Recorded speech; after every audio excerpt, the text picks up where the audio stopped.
was that one time that I decided that I wanted to straighten my hair and it just quit. Yeah. This used to be a lot higher up, and we've been trying to get you to grow in before we knock a bunch of it out. And I think we kind of determined where you wouldn't lose your mind, which is somewhere around in here, right? Yeah. So the move that we've been doing is what? Just kind of like popping you off here, letting this grow in. We're just gonna keep doing that until that's close enough, until you're able to reach a little bit further. We could do the big cut, and then all the straight stuff is gone. Yeah. What were you doing, it is just for anybody else listening, what were you doing to get this straight permanently and not be able to get your coils back?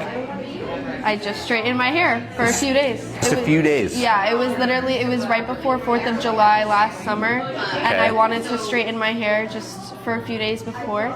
It was like 3 days maybe of straightening my hair. Damn. I straightened my hair probably like twice last year. Like I rarely straighten my hair, I only wear my hair natural. And it was that one time that I decided that I wanted to straighten my hair and it just quit. Yeah. Damn, that's a trip. Not that I haven't seen that before. You know, every time you kind of come in, we're kind of like, I'm inching you forward to lose that. I really like how short it was last time. Where did we put it?